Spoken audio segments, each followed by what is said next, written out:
छोटे छोटे बच्चे और इतना मुश्किल subject math.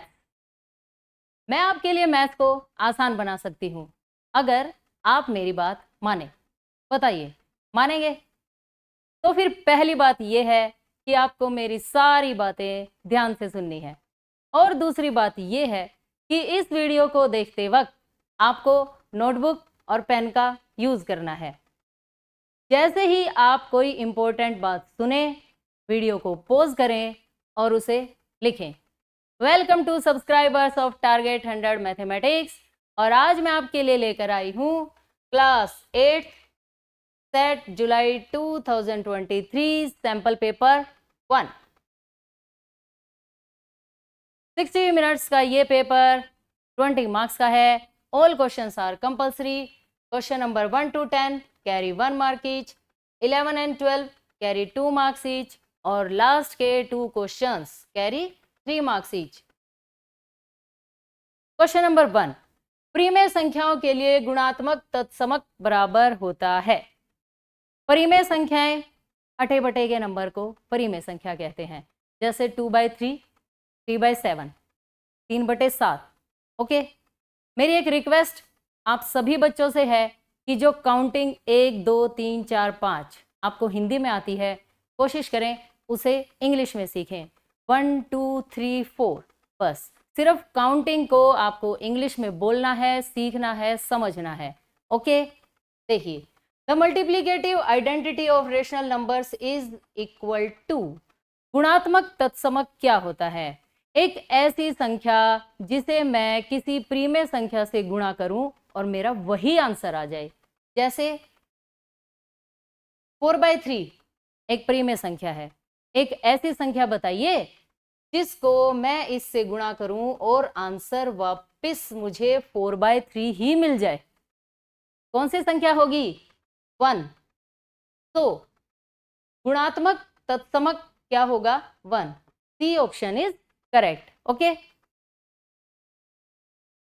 Now second question, सबसे छोटी प्राकृत संख्या, स्मॉलेस्ट नेचुरल नंबर इज। प्राकृत संख्याएं हमेशा 1 से स्टार्ट होती हैं, 1 यानी 1, तो B is correct answer.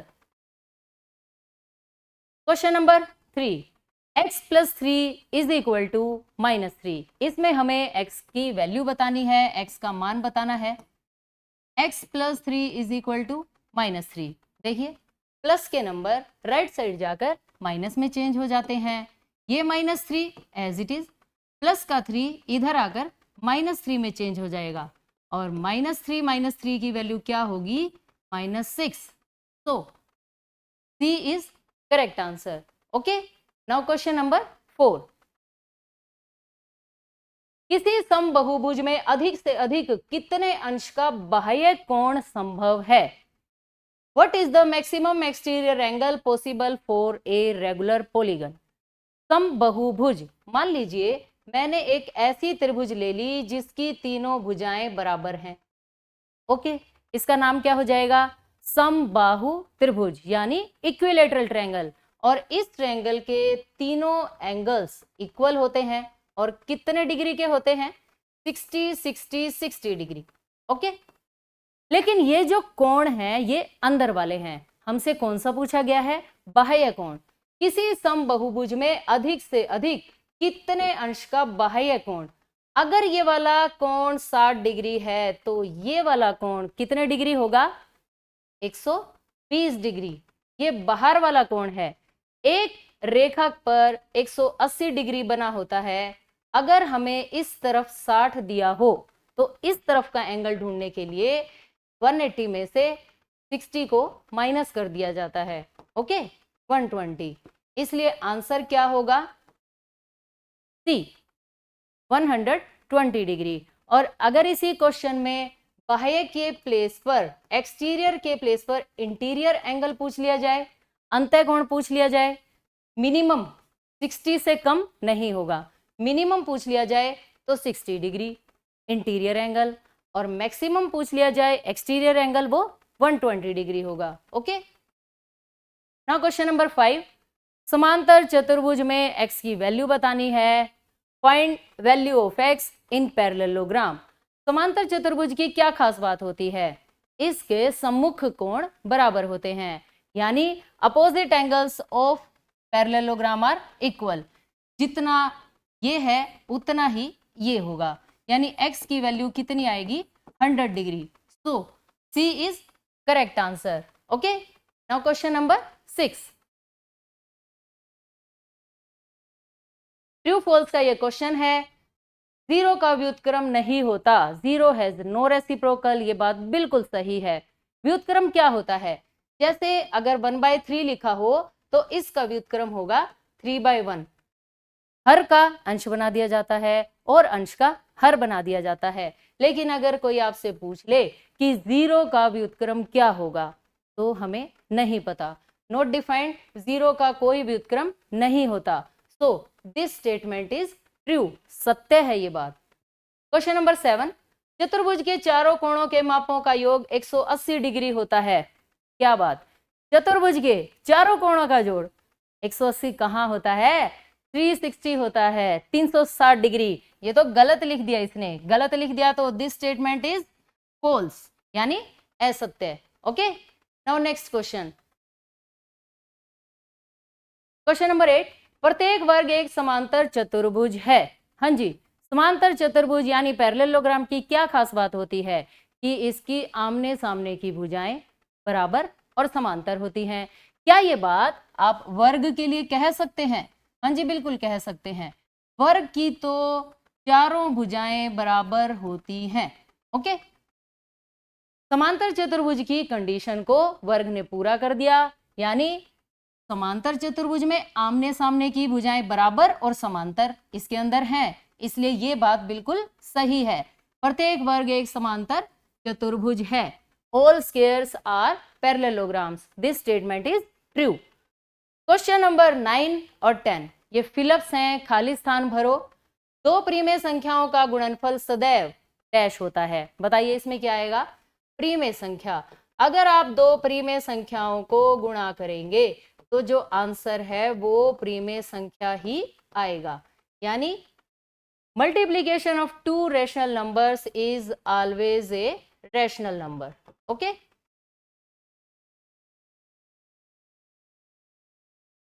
Now question number 10। समीकरण x/5 इज इक्वल टू 10 में x की वैल्यू बतानी है। बड़ा ही सिंपल सा क्वेश्चन है। x/5 इज इक्वल टू 10 लिखा है और हमें x फाइंड करना है। डिवाइड वाले नंबर दूसरी साइड जाकर मल्टीप्लाई में चेंज हो जाते हैं, यानी x is equal to 5 into 10। 5 10 जा 50, इसलिए x की वैल्यू क्या आ गई? 50। तो यहां पर आप क्या लिखेंगे? 50। Okay, now question number 11। Solve it, हल करो। 2y plus 5/3 is equal to 7/3। हल करने का मतलब होता है हमें यहाँ पर y की वैल्यू फाइंड करनी है, और जिसकी भी आपको वैल्यू फाइंड करनी हो उससे अलावा जो भी नंबर हैं वो सब दूसरी साइड चले जाते हैं। प्लस का 5/3 दूसरी साइड जाकर माइनस का 5/3 बन जाएगा। 7/3 as it is minus 5/3। Okay, अब दो प्रीमेय संख्याएं हैं, उनके हर यानी डिनोमिनेटर बिल्कुल सेम है। ये भी 3, ये भी 3। तो 7 में से आप 5 को माइनस कर दीजिए, क्या आएगा? 2 डिवाइड बाय 3। जब हर एक जैसे होते हैं तो अंशों को जोड़ या घटा लिया जाता है। जैसी भी रकम होती है हम उसे वही उसी तरीके से हल कर लेते हैं। हमें y को ढूंढना है तो ये 2 यहाँ पर फालतू है, और फालतू किधर जाते हैं? राइट साइड में। ये 2 मल्टीप्लाई में है, मल्टीप्लाई वाले नंबर दूसरी साइड जाकर डिवाइड में चेंज हो जाते हैं, ऐसे 2 1 जा 2, 1/3। y की क्या वैल्यू आ गई? 1/3। कुछ स्टूडेंट्स जल्दबाजी में y की वैल्यू 3 लिख देते हैं, ये नहीं देखते कि 3 तो हर में है, इसलिए आपको ध्यान से काम करना है। अगर 3 हर में है तो हर में ही लिखा जाएगा, अंश में अगर 1 है तो 1 ही लिखा जाएगा। y is equal to 1/3। Okay, now question number 12। किसी समांतर चतुर्भुज के दो आसन्न कोणों का अनुपात 3:2 है। समांतर चतुर्भुज के सभी कोण ज्ञात कीजिए। बिल्कुल ही आसान सा सवाल है, एक प्रॉपर्टी का यूज होगा यहाँ पर। पहले मैं आपको वो प्रॉपर्टी बता देती हूं। अगर समांतर चतुर्भुज ये है, ये एक समांतर चतुर्भुज है, आसन्न कोणों का मतलब होता है पास पास वाले दो कोण। आसन्न मतलब पास पास, जैसे ये दोनों आसन्न कोण हैं, ये वाला कोण इसके साथ आसन्न है, ये दोनों आसन्न कोण हैं। ओके, ये और ये आसन्न कोण है, ये वाला कोण इसके साथ आसन्न है, मतलब ये ऐसे, ये आसन्न कोण होते हैं। ये कोण इसके साथ आसन्न नहीं होता, नहीं, ये दूर है इससे, दूर मतलब ये इसके सामने वाला सम्मुख कोण है। ओके, तो आसन्न कोणों की एक प्रॉपर्टी होती है, एक गुण होता है कि समांतर चतुर्भुज में आसन्न कोणों का जोड़ 180 डिग्री होता है। इस बात को ध्यान रखना है आपको। तो देखिए अब सवाल कैसे होगा। सबसे पहले आप अनुपात लिखेंगे, फिर भुजाओं को मानेंगे और फिर इस प्रॉपर्टी का यूज कर देंगे। ओके, देखिए कैसे। दो आसन्न कोणों का अनुपात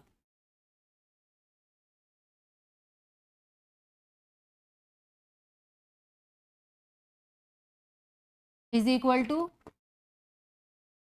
3:2। माना दो कोण। जब भी अनुपात का क्वेश्चन हो तो आपको हमेशा अपनी तरफ से उनमें x लगा लेना है, ऐसे 3x और 2x। अब आप यहाँ प्रॉपर्टी यूज कर दीजिए। क्या? हम जानते हैं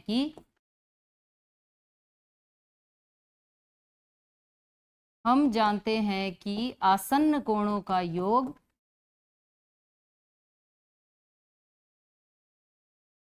180 डिग्री होता है।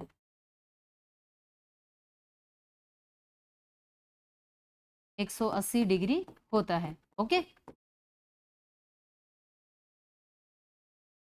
तो क्या लिखेंगे? कोण क्या है? 3x और 2x। 3x plus 2x is equal to 180 degree. 3 plus 2 5x is equal to 180 degree. यहां से हमें x की वैल्यू कैलकुलेट करनी है और 5 क्या है? एक्स्ट्रा, फालतू। और फालतू के नंबर किधर जाएंगे? राइट साइड में। मल्टीप्लाई वाले नंबर दूसरी साइड जाकर डिवाइड में चेंज हो जाते हैं। यहां से x की वैल्यू क्या आ जाएगी? 180/5। 5 से इसे आप कैंसिल करेंगे, x की वैल्यू आ गई 36। अभी सवाल खत्म नहीं हुआ। क्यों? क्योंकि आपसे पूछा गया है चतुर्भुज के सभी कोणों की माप ज्ञात कीजिए। हमारे पास अभी ये x की वैल्यू आई है और कोण क्या है? 3x 2x। x की इस वैल्यू को आपको यहाँ पुट करना है।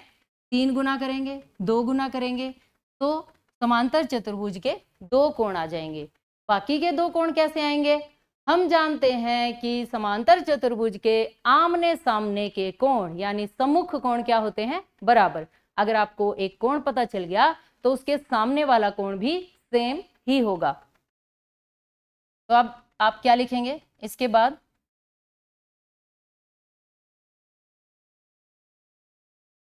अतः कोण 3 × 36 2 × 36, ये आ गया 108 डिग्री, ये आ गया 72 डिग्री। अब समांतर चतुर्भुज के 2 आसन्न कोण आपको पता चल गए। देखिए ये एक समांतर चतुर्भुज है और ये आसन्न कोण है। ये वाला 72 डिग्री, ये वाला 108 डिग्री। ये दो कैसे पता लगाएंगे आप? ये 108 है तो ये भी 108, ये 72 है तो ये भी 72। Okay, ABCD।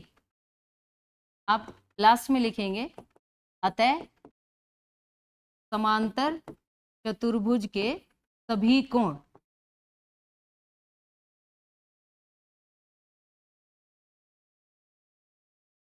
सिर्फ आपको 2 बार लिख देना है।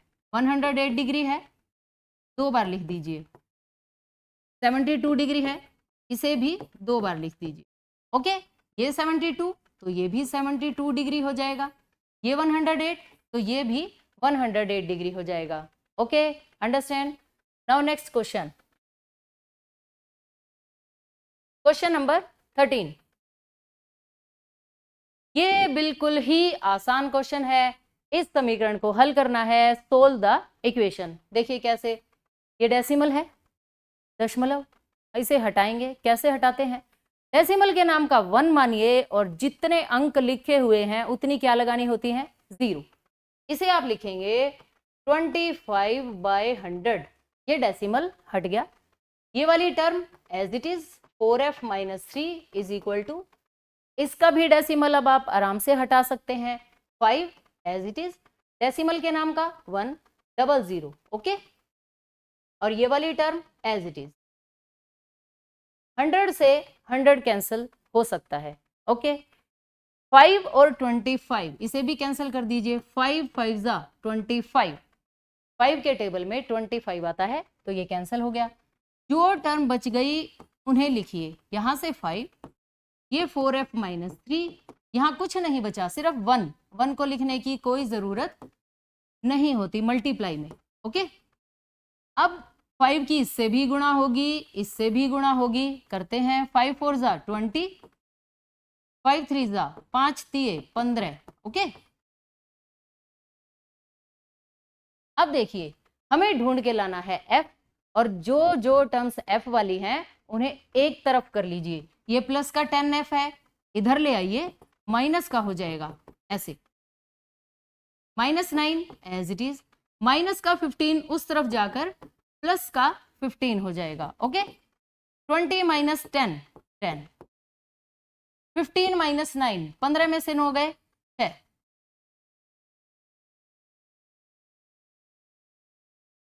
ओके। हमें ढूंढना है f, ये 10 कैसा है, एक्स्ट्रा, और एक्स्ट्रा नंबर दूसरी साइड चले जाते हैं, मल्टीप्लाई वाले दूसरी साइड जाकर डिवाइड में चेंज हो जाएंगे, यानी 6/10, 2 3 जा 6, 2 5 जा 10, तो f की वैल्यू आ जाएगी 3/5। आप चाहें तो 6/10 को कैंसिल ना करें, तब भी आप आंसर कैसे लिखेंगे, 6/10 को लिखा जा सकता है 0.6, ओके। ये आंसर भी सही है और ये भी सही है, ओके। जैसे भी आपको आसान लगे, जितनी जीरो हैं उतने डिजिट के बाद डेसिमल लग जाता है। एक जीरो तो एक के बाद इस तरफ लेफ्ट साइड में डेसिमल लगेगा, डिवाइड जब आप करते हैं तब डेसिमल लेफ्ट में लगता है, और जब आप मल्टीप्लाई करते हैं तो 6 इंटू 10 जैसे नॉर्मल 60 हो जाएगा, ओके। और ये क्वेश्चन नंबर 14 आखिरी क्वेश्चन है इस सैंपल पेपर का।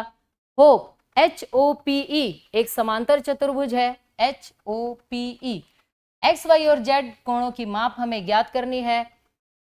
अब पैरेललोग्राम यानी समांतर चतुर्भुज की क्या खास बात होती है, यही कि आमने सामने के कोण बराबर होते हैं, आसन्न कोणों का जोड़ 180 डिग्री होता है। आप इन कुछ प्रॉपर्टीज का यूज कीजिए और तीनों एंगल्स की वैल्यू आ जाएगी। सबसे पहले ये देखिए, ये एक स्ट्रेट लाइन है, ओके, और इस स्ट्रेट लाइन पर ये पूरा एंगल कितना होता है, 180 डिग्री। अब उसमें से आपको 70 डिग्री दे रखा है, देखिए ये टोटल 180 होता है, यहाँ आपको 70 बता दिया गया, तो ये कितना होगा, 180 में से आपको 70 माइनस करने हैं, कितना आएगा 110, ओके। लिखेंगे कैसे, आप इस वाले एंगल को मान लीजिए, इस वाले एंगल को आप 1 मान लीजिए, ओके, और ये 70 है ही।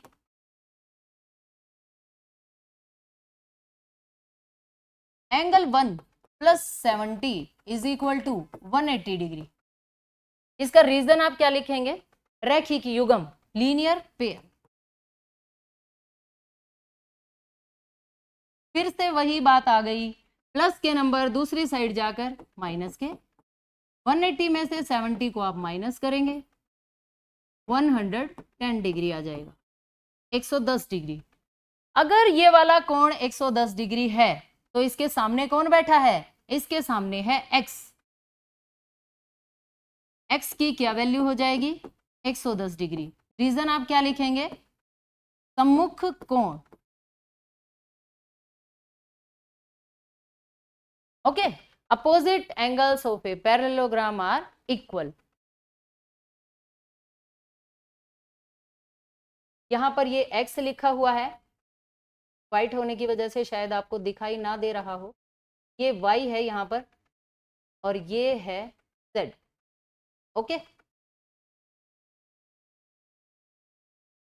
अब एंगल x तो हमें पता लग गया 110 डिग्री। अब आ जाते हैं y के ऊपर, देखिए ध्यान से, HE और OP, क्या ये दोनों लाइंस, दोनों रेखाएं समांतर हैं? हाँ जी, बिल्कुल समांतर हैं। और समांतर रेखाओं को अगर एक तिर्यक रेखा काटती हो, ये देखिए ये दो समांतर रेखाएं हैं, ये एक तिर्यक रेखा है, तो ये होते हैं एकांतर कोण, यानी अल्टरनेट एंगल्स, और अल्टरनेट एंगल्स हमेशा इक्वल होते हैं। अब देखना, क्या ये दो समांतर रेखाएं हैं? बिल्कुल हैं। क्या ये तिर्यक रेखा है? बिल्कुल है। Z जहां पर भी बनता है उन्हें एकांतर कोण कहते हैं, जैसे ये है Z, तो ये वाला कोण और ये वाला कोण बराबर होगा। अब देखिए यहाँ से Z कैसे बनता है? Z बहुत सारे तरीकों से बनता है। जब भी दो रेखाएं समांतर होती हैं तो Z कैसे भी बन सकता है। देखिए ये ऐसे ऐसे, ये Z है, ये वाला कोण और ये वाला कोण बराबर होंगे, ये वाला कोण इस कोण के बराबर होगा। ओके, अब यहाँ देखिए अपनी इस डायग्राम में कहाँ बनता है Z? ऐसे ऐसे और ऐसे। अगर ये वाला एंगल 40 डिग्री है तो y भी कितना हो जाएगा? 40 डिग्री। ओके, रीजन आप क्या लिखेंगे? HE समांतर OP और HP तिर्यक रेखा है।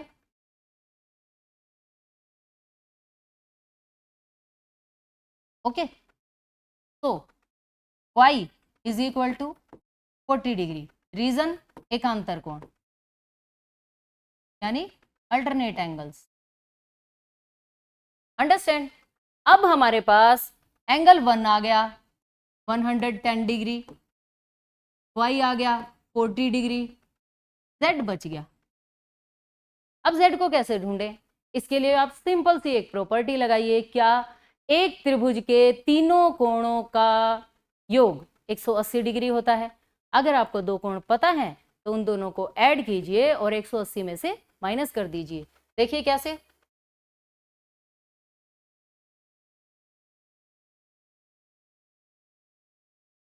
अब हमें ढूंढना है z।